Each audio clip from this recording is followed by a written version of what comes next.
নূর kitchen 0.9 এর পক্ষ থেকে সবাইকে জানাই আন্তরিক শুভেচ্ছা। আজ আমি নিয়ে এসেছি অসাধারণ এক নিরামিষ রেসিপি, ছোলার ডাল দিয়ে কোপ্তা কারি। গরম গরম ভাত বা রুটি দুটোর সাথেই দারুণ লাগে খেতে। চলুন শুরু করা যাক। প্রথমে আমি নিয়ে নিয়েছি 1 কাপ ছোলার ডাল। ডালটা আমি আগে থেকেই 4 ঘন্টা ভিজিয়ে রেখেছিলাম। এবার মিক্স জারে দিয়ে হালকা দানা দানা করে বেটে নেব। খেয়াল রাখবেন একদম মিহি বাটা না হয়, হালকা দানাদার রাখলে কোপ্তা খেতে আরও মজাদার হবে। এখন বাটা ডালের মধ্যে দিয়ে দিচ্ছি কিছুটা পেঁয়াজ কুচি, সামান্য হলুদ গুঁড়ো, জিরে গুঁড়ো, শুকনো লঙ্কা গুঁড়ো, আধা চা চামচ আস্ত জিরে, আধা চা চামচ রসুন কুচি আর স্বাদমতো লবণ। একটা ছোট্ট অনুরোধ, যারা ইউটিউব থেকে দেখছেন তারা চ্যানেলটি সাবস্ক্রাইব করে পাশে থাকবেন, আর নতুন রেসিপি মিস না করতে চাইলে বেল আইকনটা প্রেস করে দিন। সব উপকরণ ভালোভাবে মিশিয়ে হাতে অল্প করে গোল গোল করে কোপ্তার আকারে তৈরি করে নেব।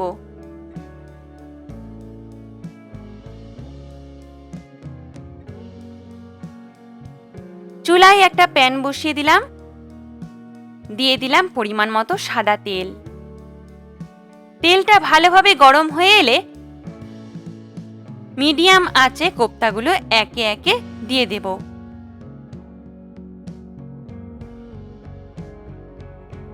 সবগুলো উল্টে পাল্টে সুন্দর লালচে করে ভেজে নেব। আমার কোপ্তাগুলো ভাজা হয়ে গেছে, তুলে রাখলাম একপাশে। কড়াইয়ে অল্প সর্ষের তেল দিয়ে নিলাম। তেল গরম হয়ে এলে তাতে দিয়ে দিলাম 2টো পেঁয়াজ কুচি, 2টো টমেটো কুচি, 5-6টা রসুনের কোয়া, 2টো টুকরো আদা আর 3টে কাঁচা লঙ্কা।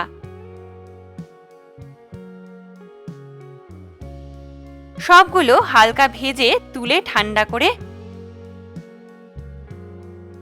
মিক্স জারে একটা পেস্ট বানিয়ে নেব।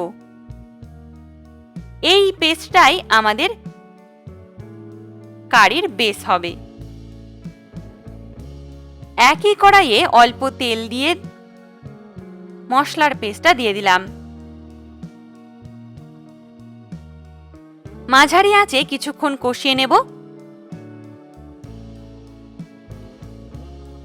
তারপর দিয়ে দেব 1 চা চামচ হলুদ গুঁড়ো, 1 চা চামচ ধনে গুঁড়ো, 1 চা চামচ শুকনো লঙ্কা গুঁড়ো, 1 চা চামচ জিরে গুঁড়ো, স্বাদমতো লবণ।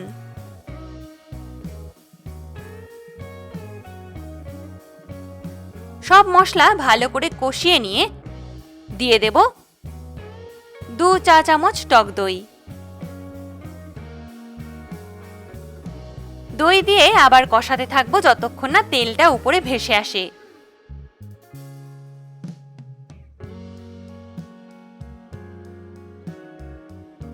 এবার দিয়ে দিলাম 3 কাপ জল।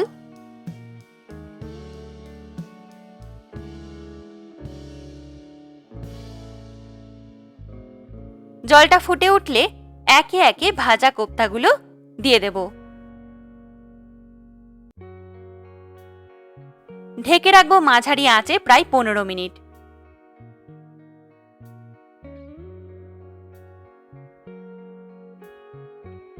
শেষে কিছুটা ধনেপাতা কুচি ছড়িয়ে দেব আর 2 মিনিট রেখে নামিয়ে নেব চুলা থেকে। দেখুন কি সুন্দর লালচে ঝোল আর কোপ্তার টেক্সচার। গরম ভাত, পরোটা বা রুটির সঙ্গে একদম পারফেক্ট। চাইলে পাশে একটুখানি সালাড রাখতে পারেন, দারুণ লাগে। বন্ধুরা, আমার এই ছোলার ডাল কোপ্তা কারি যদি আপনার ভালো লেগে থাকে তাহলে ভিডিওটি লাইক, কমেন্ট আর শেয়ার করতে ভুলবেন না। আর যারা নতুন এসেছেন চ্যানেলটি সাবস্ক্রাইব করে পাশে থাকুন। আবার দেখা হবে নতুন কোনো রেসিপি নিয়ে। ততক্ষণ পর্যন্ত সবাই ভালো থাকবেন। ধন্যবাদ।